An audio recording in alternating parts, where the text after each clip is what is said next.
c'est Robinou. Eh oui, j'espère que tu vas bien. Moi, en tout cas, ça va. Yes! Aujourd'hui, on se retrouve pour une dégustation de produits luxembourgeois. Alors, j'ai été il y a quelques jours au Luxembourg, magnifique pays, et j'ai dégoté pour vous 4 produits complètement magnifiques. Alors, à la base, il devait y en avoir 5, mais j'en ai oublié un dans un caddie. C'est de 4 produits que je vais vous présenter tout de suite. Nous allons commencer aujourd'hui par le Schweppes Indian Tonic. Sauf que celui-là a une petite différence, il est sans sucre. Avec l'étiquette de Roland Garros, ça a l'air magnifique. On poursuivra avec le Bifi Carazza, une sorte de grosse galette avec du fromage et de la sauce tomate. On passera également à la saucisse Bifi XXL. Je sais qu'il existe aussi le Bifi en mode hot dog, mais je ne l'ai pas trouvé. Et on finira par ces magnifiques petits bretzels. Ça ressemble à des bretzels, c'est des sticks de la marque Samsung. Et ça a l'air magnifique. Alors je n'avais pas vu, mais sur le Bifi Carazza, incroyable, on a aussi une tranchasse de chorizo. Alors nous allons commencer tout de suite par, je pense, le petit Bifi juste ici, qui est une saucisse allemande extraordinaire. Alors on a une petite pellicule autour de ce gras. C'est parti, let's go.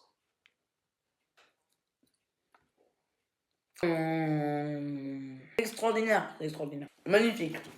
Franchement, c'est magnifique. Alors ça coûte pas bien cher. On doit être aux alentours de 99 centimes. Donc, on pourra terminer ça un peu plus tard. Poursuivre avec une boisson. Donc c'est le Schweppes Indian Tonic spécial Roland Garros. Et je ferai probablement une comparaison entre ce Schweppes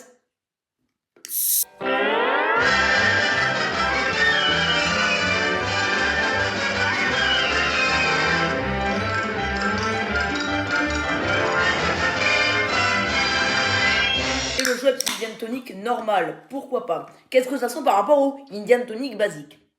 Ça sent rien. Ça sent comme le Indian Tonic. Je vais me servir ça là-dedans. Petit spoil pour la prochaine vidéo. Et on y va, c'est parti, let's go.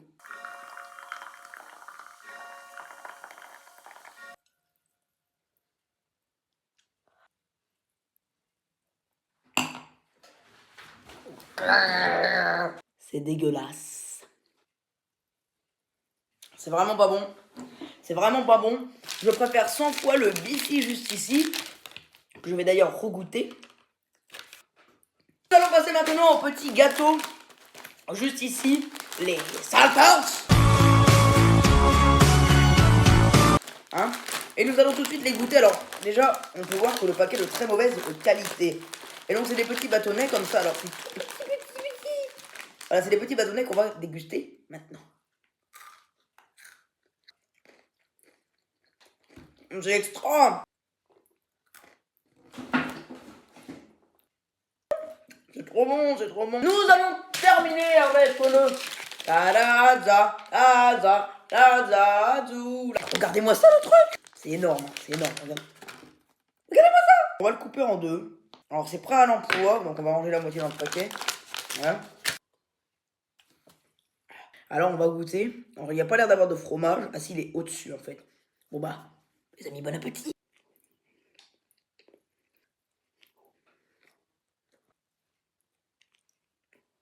Franchement, ça a le goût de la sauce panzani, je vous l'assure. Alors pour 1,79 €, ça fait un très bon petit encas. En vrai, je suis sûr que vous prenez les petits bâtons comme ça, à 1 €. Prenez ça, vous en prenez un par personne à 1,79 €. Et vous avez un apéro de fou. No reaction. Nous allons passer tout de suite à la conclusion et aux notes. On va faire dans l'ordre. Pour commencer le Bifi. Merde. Pour commencer le Bifi, je lui donnerai une note de, franchement, un petit 17 sur 20. Pourquoi pas 20 et 17? Comptablement parce qu'en fait le Bifi XXL il est un peu trop gros. Ça fait un bon encas, mais il est un peu trop gros et je trouve qu'il est très très épicé en bouche. Les petits sticks maintenant que l'on a goûté tout au long de la vidéo, où je mange le bac. Et je leur donnerai une note de, franchement, un bon 19. Car un petit peu de mais encore, je sais pas. Et le Canada, 15. 15 ou 14, parce que franchement, j'en mangerai pas deux. Voilà. Et alors, le Indian Tonic, le Indian Tonic, il va se prendre un 6 sur 20. Parce qu'il est moins bon que le Indian normal. Et en fait, il est juste rattrapé par l'étiquette Roland Garros. Et oui. En tout cas, pour ma part, je vous fais la bise et je vous dis